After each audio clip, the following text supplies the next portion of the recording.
बच्चों, welcome back to my YouTube channel learning student. तो आज हम लेकर के आए हैं जो क्लास 10th के बच्चे हैं उनके लिए साइंस। और साइंस से ये हमारा जो चैप्टर है, चैप्टर का नाम है जीव जनन कैसे करते हैं। और इस चैप्टर से हमारा जो टॉपिक है आज का, जनन स्वास्थ्य रिप्रोडक्टिव हेल्थ। ठीक है, तो चलिए देखते हैं। ऐसे रोग जो किसी संक्रमित व्यक्ति के साथ शारीरिक संबंध यानी यौन संबंध बनाने पर एक व्यक्ति से दूसरे व्यक्ति में फैलते हैं, उन्हें लैंगिक संचरित रोग या लिंग संलग्न रोग कहते हैं। ठीक है, समझिए क्या कह रहा है कि ऐसे रोग जो किसी संक्रमित व्यक्ति के साथ, यानी क्या है, कोई व्यक्ति है वो क्या है, किसी रोग से संक्रमित है। ठीक है, किसी रोग से संक्रमित है और उस व्यक्ति के साथ अगर शारीरिक संबंध बनाया जाए, ठीक है, तो शारीरिक संबंध बनाने पर एक व्यक्ति से दूसरे व्यक्ति में क्या होता है, फैलता है। कुछ रोग ऐसे भी होते हैं जो कि क्या होते हैं, संक्रमित होते हैं और संबंध बनाने पे वो क्या होते हैं, एक व्यक्ति से दूसरे व्यक्ति में फैलते हैं। उन्हें लैंगिक संचरित रोग या लिंग संलग्न रोग कहते हैं। ठीक है, उन्हें कौन सा रोग कहते हैं, तो लैंगिक संचरित रोग या फिर लिंग संलग्न रोग कहते हैं। क्योंकि यौन क्रिया में प्रगाढ़ शारीरिक संबंध स्थापित होते हैं। ठीक है, यौन क्रिया में क्या होते हैं, यौन क्रिया में प्रगाढ़ शारीरिक संबंध स्थापित होते हैं। ठीक है, शारीरिक संबंध बनते हैं, अतः अनेक रोगों का लैंगिक संचरण भी एक व्यक्ति से दूसरे व्यक्ति में हो सकता है। ठीक है, ऐसे अनेक रोग हैं। ठीक है, अनेक रोगों का लैंगिक संचरण भी एक व्यक्ति से दूसरे व्यक्ति में होता है। इनमें जीवाणु जनित गोनेरिया, जिसे सुजाक कहते हैं, सिफिलिस, वायरस संक्रमित रोग, HIV, एड्स एवं मशा आदि में है। ठीक है, जिनका वर्णन निम्न प्रकार से है। तो चलिए इन सभी के बारे में हम एक एक करके जानेंगे। सबसे पहले क्या है, गोनेरिया यानी सुजाक, इसके बारे में देखते हैं। देखिए, यह एक सामान्य लैंगिक यौन संचरित रोग STD है। ठीक है, ये क्या है, एक सामान्य लैंगिक यौन संचरित रोग है। यौन संचरित रोग यानी STD है, जो नेजेरिया गोनेरिया नामक जीवाणु द्वारा फैलता है। किसके द्वारा फैलता है, ये एक जीवाणु के द्वारा फैलता है, जिस जीवाणु का नाम है नौजेरिया गोनेरिया। ठीक है, नौजेरिया गोनेरिया नामक जीवाणु द्वारा ये फैलता है। इस रोग में पुरुष की मूत्र वाहिनी, ठीक है, अगर किसी पुरुष को ये रोग हुआ है, ये गोनेरिया अगर किसी पुरुष को हुआ है तो उसके मूत्र वाहिनी में, और यदि स्त्री को हुआ तो स्त्री के गर्भाशय में ग्रीवा संकरित हो जाती है। ठीक है, यदि किसी पुरुष को गोनेरिया हुआ है और उसकी जो मूत्र वाहिनी है, ठीक है, पुरुष की मूत्र वाहिनी तथा स्त्री के गर्भाशय में ग्रीवा संकरित हो जाती है, और पुरुष की जो शिश्न होते हैं स्त्री के जो गर्भाशय में जाते हैं तो वो क्या हो जाते हैं, उसकी ग्रीवा क्या हो जाती है, संकरित हो जाती है। ठीक है, उसके बाद आगे देखते हैं। अगला है उपदंश यानी सिफिलिस। सिफिलिस को हिंदी में क्या कहते हैं, उपदंश कहते हैं। यह यौन संचरित ट्रोपोनेमा पैलिडम नामक जीवाणु से फैलता है। ये जो सिफिलिस रोग है ये ट्रोपोनेमा पैलिडम नामक जीवाणु से ये फैलता है। ठीक है, सिफिलिस किससे फैलता है, तो एक जीवाणु से फैलता है, जिस जीवाणु का नाम है ट्रोपोनेमा पैलिडम। इस रोग में जनन तंत्र तथा मूत्र वाहिनी की झिल्ली प्रवाहित होती है। ठीक है, इस रोग में क्या होती है, अगर सिफिलिस मादा या स्त्री को हो जाए तो उसमें उसकी जनन तंत्र तथा मूत्र वाहिनी की झिल्ली क्या होती है, प्रवाहित हो जाती है। जनन तंत्र तो प्रवाहित होगा ही होगा, साथ ही साथ मूत्र वाहिनी की झिल्ली भी प्रवाहित हो सकती है। उसके बाद अगला है एड्स। ठीक है, यानी ये सभी के सभी क्या हैं, संक्रमित रोग हैं। इनके संपर्क में आने से ये सभी रोग हो जाते हैं। यौन संबंध बनाने से, खास करके ये जो भी रोग अभी हमने आपको बताया, गोनेरिया, सिफिलिस, एड्स, ये सभी के सभी जो है संबंध स्थापित करने से ही होते हैं। एड्स नामक रोग एक ऐसे विषाणु के कारण होता है जो शरीर के प्रतिरक्षण संस्थान को निष्क्रिय करता है। ठीक है, ये रोग कैसे होता है?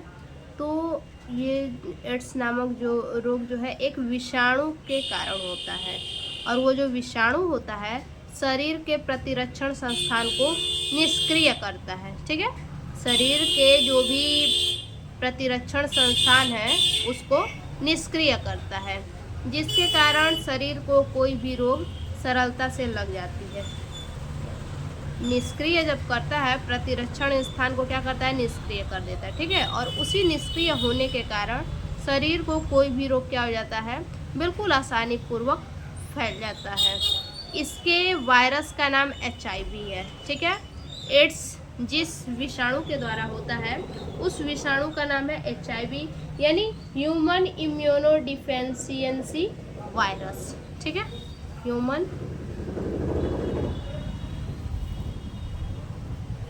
इम्यूनो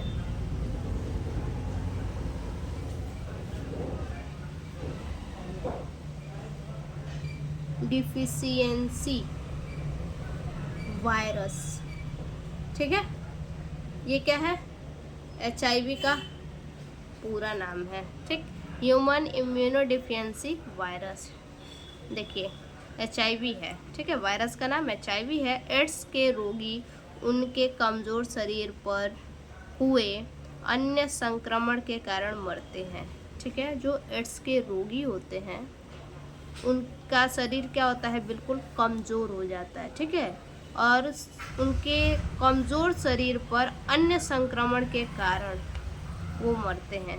ठीक, जो एड्स के पेशेंट होते हैं, एड्स के रोगी होते हैं, उनका शरीर क्या होता है? जिनको एड्स हुआ रहता है वो बिल्कुल कमज़ोर होते हैं, वो व्यक्ति कमज़ोर होता है, और उसी कमज़ोरी के कारण क्या होता है? वो मर जाता है।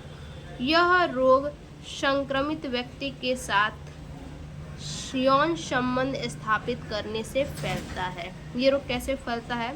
जैसे बाय द वे मान लीजिए किसी को क्या है, किसी नर को या फिर पुरुष को ही क्या है? एड्स है, और वो क्या करते हैं? जब संबंध स्थापित करते हैं तो ये क्या होता है? ये रोग जो है संक्रमित होता है उसी वक्त। ठीक है, यह रोग संक्रमित व्यक्ति के साथ यौन संबंध स्थापित करने से फैलता है। यानी किसी व्यक्ति को, किसी पुरुष को मान लीजिए एड्स हुआ है, और यदि वो संपर्क बनाता है, यौन संबंध बनाता है, तो उस स्त्री को भी क्या हो जाता है? एड्स हो जाता है। या फिर किसी स्त्री को एड्स है और वो संबंध बनाती है, यौन संबंध, तो उस पुरुष को भी एड्स हो जाएगा। परंतु कभी कभी इसके विषाणु सीधे ही रक्त में पहुंच जाते हैं। लेकिन कभी कभी ऐसा होता है कि वायरस के जो विषाणु होते हैं, जो HIV वायरस के जो विषाणु होते हैं, वो क्या होते हैं? डायरेक्टली ब्लड में पहुंच जाते हैं, जिससे क्या होते हैं? लोग जल्दी मर जाते हैं।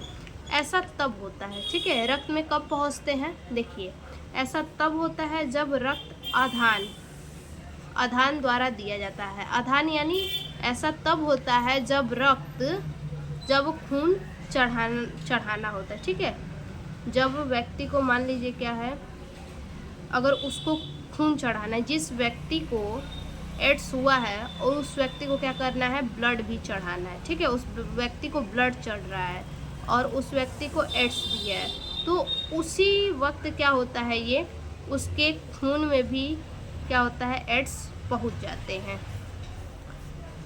द्वारा दिया गया रक्त HIV संक्रमित हो या टीका लगवाने के लिए HIV संक्रमित सुई, ठीक है, HIV संक्रमित जो सुई होता है उनका भी उपयोग किया जाता है। HIV संक्रमित जो व्यक्ति होते हैं उनके लिए सुई का भी प्रयोग किया जाता है, यानी इंजेक्शन का प्रयोग किया जाता है। यह आनुवांशिक भी होता है, और ये एड्स रोग जो होता है, ये जो एड्स रोग है ये आनुवांशिकी भी होता है। ठीक है, ये पीढ़ी दर पीढ़ी भी चलता आता है, चाहे स्त्री हो या पुरुष हो। ठीक है, ये किसी को भी हो सकता है, और ये आनुवांशिक पीढ़ी दर पीढ़ी चलता आता है, और ये संबंध, यौन संबंध बनाने से ही ये एड्स रोग फैलता है। इस रोग से संक्रमित माताओं के बच्चों में भी यह रोग माता के रक्त द्वारा पहुंच जाता है। ठीक है, मान लीजिए कि कोई महिला है और वो महिला क्या है, उसको एड्स हुआ है, ठीक, और बच्चा क्या है, गर्भ में है।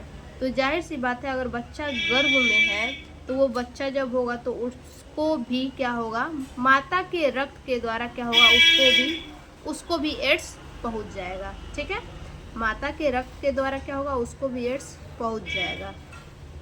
इसके उपचार का अब तक कोई भी टीका या औषधि उपलब्ध नहीं है और एड्स एक ऐसा रोग है जिसका कोई भी आज तक टीका नहीं निकला, कोई भी दवा नहीं निकला है। ठीक है, अज्ञान, गरीबी और अशिक्षा के कारण हमारा देश इस रोग के चंगुल में बहुत तेजी से आ रहा है। देखिए, अज्ञानता की वजह से आप कह लीजिए, या फिर गरीबी की वजह से, या फिर अशिक्षा की वजह से,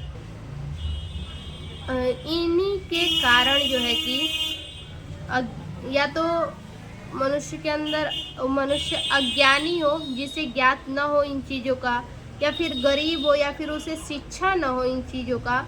इन्हीं के कारण क्या है, हमारा देश इस रोग के चंगुल में क्या हो रहा है, फंसता जा रहा है और तेज़ी से आगे बढ़ता जा रहा है। ठीक है, बहुत लोग क्या हो रहे हैं, एड्स के शिकार बनते जा रहे हैं बिना जानकारी के बिना। इस रोग का अधिक प्रकोप अफ्रीका तथा पश्चिम देशों में है और इस रोग का सबसे ज़्यादा अगर प्रकोप देखा जाए, सबसे ज़्यादा अगर इफेक्ट देखा जाए तो अफ्रीका में है और पश्चिम देशों में है। अतः निरोध के प्रयोग से इन रोगों के संचरण में कुछ सीमा तक बचा जा सकता है। यानी कि अगर कंडम का यूज़ किया जाए, यानी निरोध का अगर यूज़ किया जाए, कंडम का यूज़ किया जाए, तो उनके वजह से रोगों के संचरण में कुछ सीमा तक बचा जा सकता है। ठीक है, इन रोगों के संचरण से कुछ सीमा तक कुछ चांस है कि क्या किया जा सकता है, कि इन रोगों से बचा जा सकता है अगर सुविधा ले करके यौन संबंध बनाया जाए तो। उसके बाद आगे है परिवार नियोजन तथा जनसंख्या नियंत्रण। ठीक है, परिवार नियोजन और जनसंख्या नियंत्रण, family planning and population control. देखिए, हमारे देश की जनसंख्या दिन प्रतिदिन विस्फोटक गति से बढ़ रही है। देखिए, हमारी जो भारत देश है, हमारी भारत देश की संख्या क्या है, दिन प्रतिदिन क्या है, बढ़ती ही जा रही है। ठीक है, इसकी जो जनसंख्या है वो दिन प्रतिदिन क्या हो रही है, बढ़ती ही जा रही है। वर्ष 1961 में भारत की जनसंख्या केवल 43.9 करोड़ थी। ठीक है, अगर देखा जाए तो 1961 में, सन 1961 में भारत की जनसंख्या लगभग 43.9 करोड़ थी। ठीक है, और वही 2011 के जनगणना के अनुसार देखा जाए तो 2011 तक 121 करोड़ से अधिक हो गई।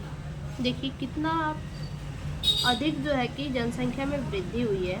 1961 में देखा गया तो 43.9 करोड़ थी और वही 2011 तक देखा गया तो 121 करोड़ से अधिक हो गई। इतना ज़्यादा जनसंख्या में वृद्धि हुआ। जिस तीव्र गति से जनसंख्या बढ़ रही है, ठीक है, जिस गति से जनसंख्या दिन प्रतिदिन बढ़ती जा रही है, उस गति से न तो कृषि क्षेत्र में अनाजों का उत्पादन हो रहा है और न ही प्रति व्यक्ति आय में वृद्धि हो रही है।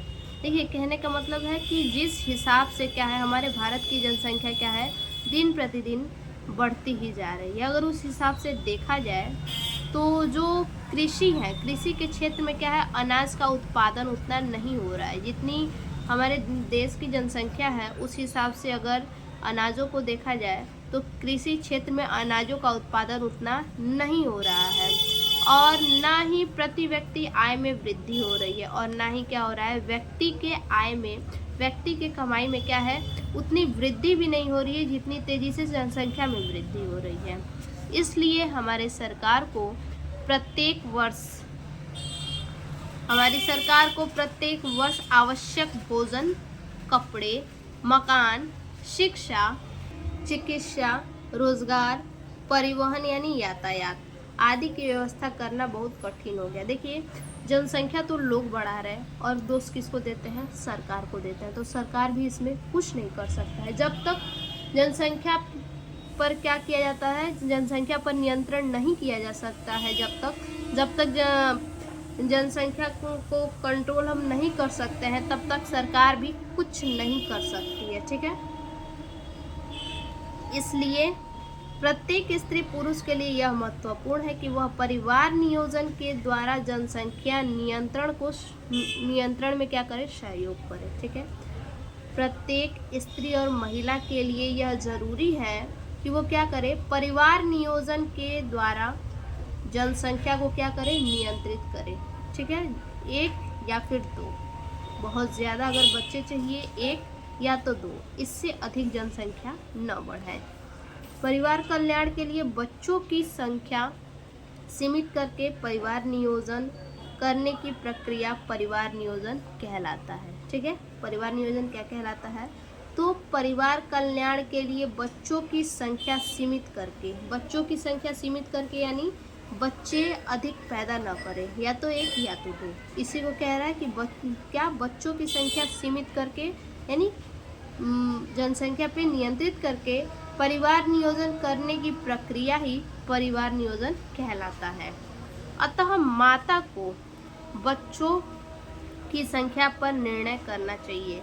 जो महिलाएं हैं उनको ये निर्णय करना चाहिए कि बच्चे बहुत अधिक न हो। ये माताओं के ऊपर डिपेंड करता है, महिलाओं के ऊपर डिपेंड करता है कि बच्चे कितने होंगे। इसीलिए माता को जो है कि बच्चे की संख्या पर निर्णय करना चाहिए, बच्चों की संख्या पे ध्यान देना चाहिए।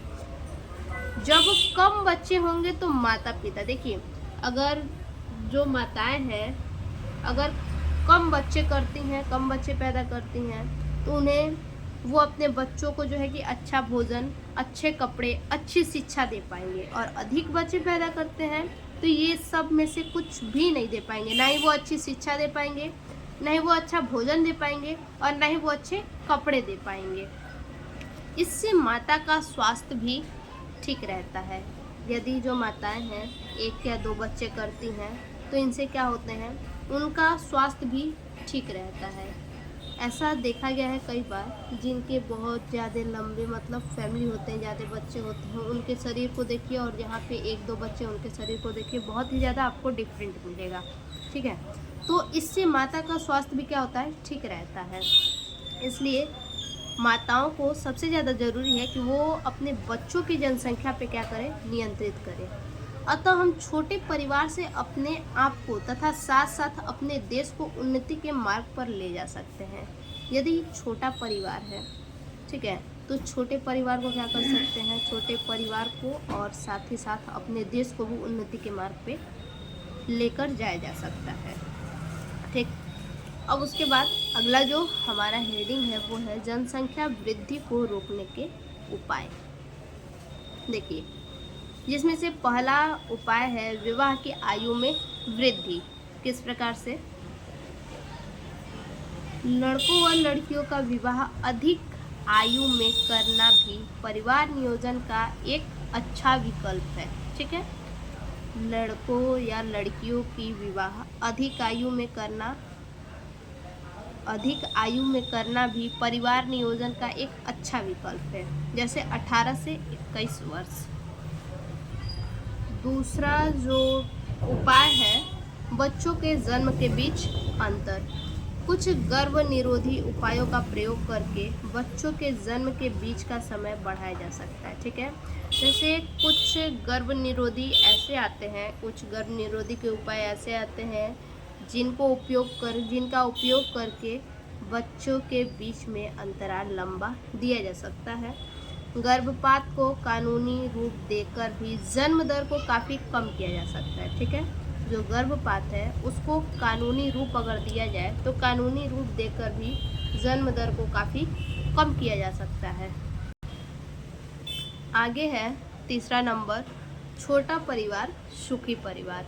देखिए, बच्चों को यह शिक्षा देनी चाहिए कि बड़ा परिवार देश एवं समाज के लिए हानिकारक है। ठीक है, प्रत्येक बच्चों को अपने परिवार को जो है कि बड़े बुजुर्ग या फिर जो भी है गार्जियन, उनको हर बच्चे को शिक्षा देनी चाहिए कि बड़ा परिवार जो है देश और समाज के लिए हानिकारक है। ठीक है, जो बड़ा परिवार है वो देश और समाज दोनों के लिए हानिकारक है। परिवार कल्याण संबंधी कार्यों द्वारा, परिवार कल्याण से जो भी संबंधी कार्य हैं उन कार्यों को द्वारा सीमित परिवार के महत्व का और बड़े परिवार के होने वाली हानियों का ज्ञान बच्चों को कराना चाहिए।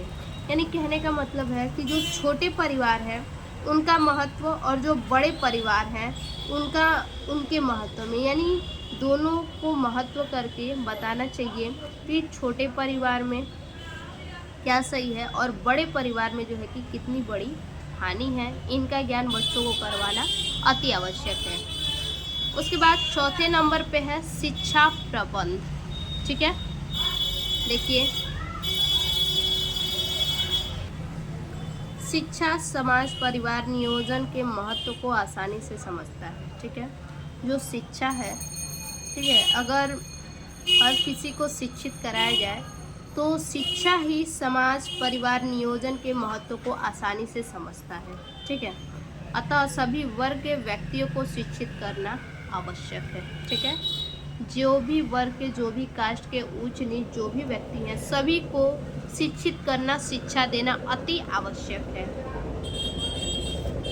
और 5वें नंबर पे है प्रजनन निरोध। सभी विवाहित व्यक्तियों को गर्भ निरोधन की विभिन्न विधियों, जो भी विवाहित व्यक्ति हैं उनको गर्भ निरोधक की विभिन्न विधियां जैसे गर्भ निरोधक गोली, पुरुष नसबंदी तथा स्त्री की नसबंदी की पर्याप्त जानकारी होनी चाहिए। ठीक है, जितने भी विवाहित महिला पुरुष हैं उनको ये जानकारी होनी चाहिए कि जो भी नसबंदी है या फिर दवा वगैरह है जिससे परिवार नियोजन किया जा सके, जिसका अध्ययन हम आगे अवांछित गर्भधारण में करेंगे। ठीक है, अगला है अवांछित गर्भधारण। चलिए इसको देखते हैं। Unwanted pregnancy. देखिए, गर्भधारण की अवस्था में स्त्री के शरीर में बहुत परिवर्तन होते हैं। जब एक महिला गर्भधारण करती है तो उसके शरीर में जो है कि बहुत ज़्यादा परिवर्तन होता है। जब एक महिला गर्भधारण करती है, गर्भावस्था में होती है, तो उसके शरीर में क्या होता है, बहुत परिवर्तन होता है। यदि स्त्री गर्भधारण के लिए तैयार नहीं है, ठीक है, यदि एक जो स्त्री है और वो क्या है, गर्भधारण के लिए तैयार नहीं है, तो इसका उसके स्वास्थ्य पर क्या पड़ता है, बिल्कुल विपरीत प्रभाव पड़ता है। ठीक है, यदि कोई स्त्री है और वो गर्भधारण के लिए नहीं तैयार है और ज़बरदस्ती गर्भधारण हो रहा है, तो वो क्या है, उसके शरीर पर इसका विपरीत प्रभाव पड़ता है। और एक स्त्री को गर्भधारण से पहले अपने आप को शारीरिक और मानसिक, ठीक है, जैसे एक कोई स्त्री है और वो गर्भधारण से पहले ही क्या करे, अपने आप को जो है कि शारीरिक और मानसिक रूप से क्या करे, तैयार करे। एक स्त्री को गर्भधारण करने से पहले उसको शारीरिक और मानसिक रूप से उस गर्भ को धारण करने के लिए तैयार होना चाहिए। स्त्री में गर्भधारण को, अगर कोई स्त्री है गर्भधारण नहीं करना चाहती है, ठीक है, तो उनमें गर्भधारण को रोकने की विधियों को गर्भरोधी विधि कहते हैं। ठीक है, स्त्री में गर्भधारण को रोकने की विधियों को गर्भरोधी विधि कहते हैं। अतः अनचाहे गर्भधारण को रोकने अथवा परिवार नियोजन की अनेक विधियां खोजी गई हैं। कौन कौन सी विधि है, अब उसको देख लेते हैं। देखिए, जिनमें पहला विधि है अवरोध विधि, यानी बैरियर मेथड। देखिए, इस विधि में एक अवरोध युक्ति का प्रयोग किया जाता है। ठीक है, अवरोध विधि यानी इस विधि में एक अवरोध युक्ति का प्रयोग किया जाता है जिससे शुक्राणु अंड कोशिका तक नहीं पहुंच पाते हैं। ठीक है, अवरोधी युक्ति का प्रयोग किया जाता है और इसका प्रयोग करने से क्या होते हैं, जो स्पर्म होते हैं, ठीक है, जो शुक्राणु होते हैं वो अंड कोशिका तक नहीं पहुंच पाते हैं। जो स्पर्म होते हैं वो फैलोपियन ट्यूब तक नहीं पहुंच पाते हैं और निषेचन नहीं होता है। ठीक है, क्या होता है, निषेचन नहीं होता है। इसमें शिश्न को ढकने वाले निरोध या योनि में रखने वाली डायफ्राम जैसी युक्तियों का प्रयोग किया जाता है। ठीक है, फिर से देखिए, इसमें शिश्न को ढकने वाली निरोधी यानी कॉन्डम। ठीक है, इसमें शिश्न को ढकने वाली निरोध या योनि में रखने वाली डायफ्राम जैसी युक्तियों का प्रयोग किया जाता है। निरोध का प्रयोग पुरुष द्वारा किया जाता है। ठीक है, निरोध का प्रयोग किसके द्वारा किया जाता है, तो मेल के द्वारा निरोध का प्रयोग किया जाता है, जबकि डायफ्राम का प्रयोग जो होता है वो एक फीमेल के द्वारा, महिलाओं के द्वारा किया जाता है। ठीक है, जबकि डायफ्राम का प्रयोग स्त्री द्वारा किया जाता है। ठीक है, ये 2 बार मैंने लिख दिया है। निरोध का प्रयोग करने से लैंगिक पारगमित रोग, ठीक है, निरोध का प्रयोग करने से क्या होता है, लैंगिक पारगमित रोग जैसे कि सुजाक यानी गोनेरिया, उपदंश यानी सिफिलिस, एड्स आदि से भी बचा जा सकता है। ठीक है, अगर यौन संबंध स्थापित करते वक्त जो है कि निरोध का प्रयोग किया जाए तो सुजाक यानी सिफिलिस, गोनेरिया, एड्स आदि से भी बचने की उम्मीद होती है, कुछ चांस होते हैं। तीसरे नंबर पे है अंतर्गर्भाशयी गर्भरोधी युक्तियाँ यानी इंट्रा यूटेरिन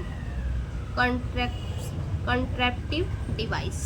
ठीक है, देखिए, गर्भधारण को रोकने के लिए कॉपर टी, लूप आदि प्रयोग की जाती है। ठीक है, गर्भधारण, यदि किसी स्त्री को गर्भधारण नहीं करना है तो उसके लिए कुछ युक्तियाँ आती हैं, डिवाइस आते हैं, जिनका नाम है कॉपर टी और दूसरा है लूप। इनका प्रयोग किया जाता है। कॉपर टी एक छोटा सा टी आकार का उपकरण होता है। ठीक है, जो कॉपर टी होता है वो टी के आकार का एक छोटा सा उपकरण होता है जो कॉपर यानी तांबे और प्लास्टिक से बना होता है। जो कॉपर टी होता है वो तांबे का और प्लास्टिक इन दोनों से बना होता है। कॉपर टी को डॉक्टर द्वारा महिला के गर्भाशय के अंदर स्थापित कर दिया जाता है। जो कॉपर टी होता है वो उसको डॉक्टर के द्वारा क्या किया जाता है, उसे, जो कॉपर टी है उसे डॉक्टर महिला के गर्भाशय के अंदर स्थापित कर देता है यानी रख देता है। इन सब विधियों से महिलाएं गर्भधारण नहीं कर पाती हैं। अगर कॉपर टी का महिलाएं प्रयोग करें तो इनसे क्या गर्भधारण नहीं कर पाएंगी। लेकिन जब महिलाओं को गर्भधारण की आवश्यकता होती है, ठीक है, जब महिलाओं को गर्भधारण की आवश्यकता होती है तो वो कॉपर टी को आसानी से निकाल कर, यानी वो महिलाएं क्या होती हैं, वो महिलाएं जो है खुद से उस कॉपर टी को आसानी से निकाल सकती हैं और निकाल कर गर्भधारण कर सकती हैं।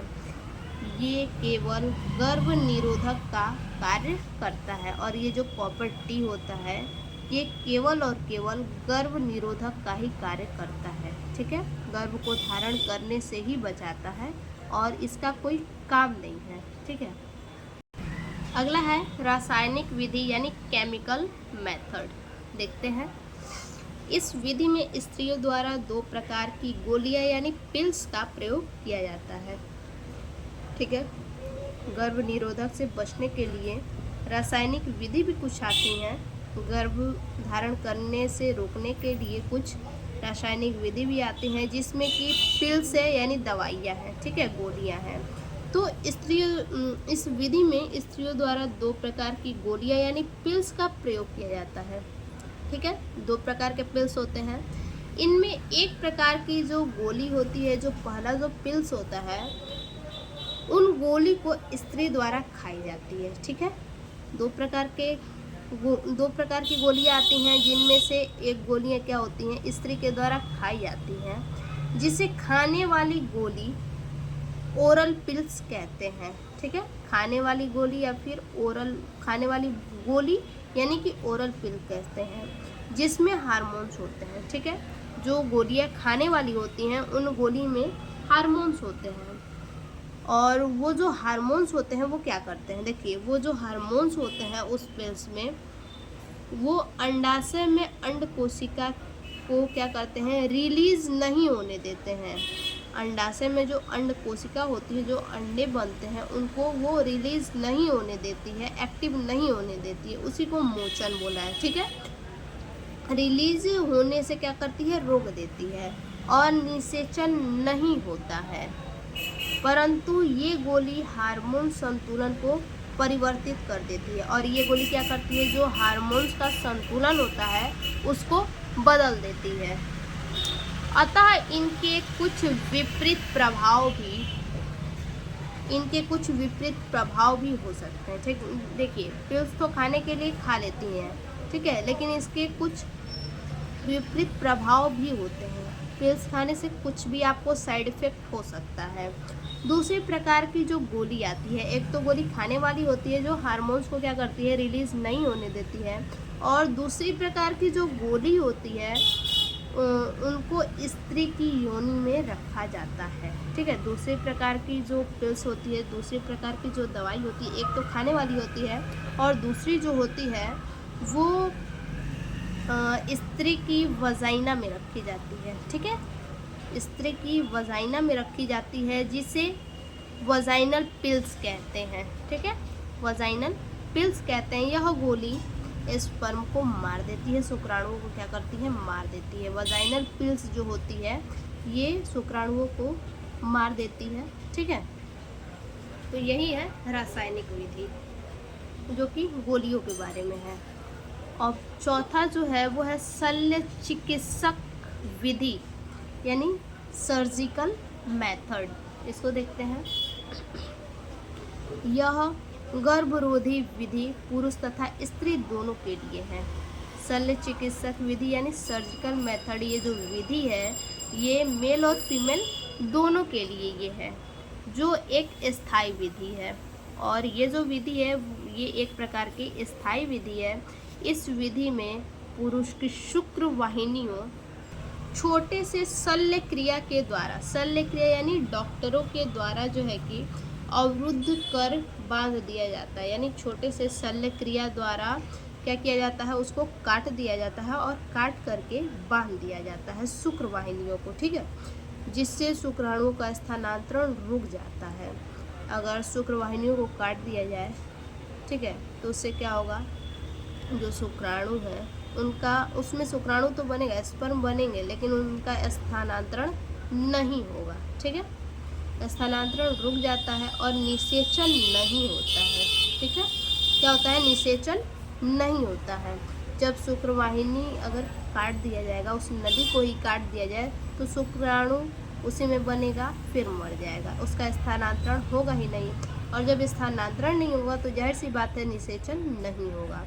यह शल्य क्रिया पुरुषों में होती है, अतः इसे नसबंदी यानी वैस्कोटॉमी कहते हैं। दूसरी ओर स्त्रियों में शल्य क्रिया द्वारा अंडवाहिनी यानी फैलोपियन ट्यूब जो होता है, ऐसे जो गया होता है फैलोपियन ट्यूब ऐसे। ठीक है, यहाँ पे जो नली होती है, यहाँ पे ऐसे जो नली होती है, ठीक है, तो यहाँ से ये क्या किया, काट दिया जाता है, क्योंकि यहाँ जो अंडे बनेंगे, यहाँ जो अंडे बनते हैं तो फैलोपियन ट्यूब में जाएंगे और यहाँ से इसको काट दिया जाएगा, तो ये क्या करेंगे, अंडे यहीं पे क्या होंगे, खराब हो जाएंगे। ठीक है, बन के क्या हो जाएंगे, वो टूट जाएंगे।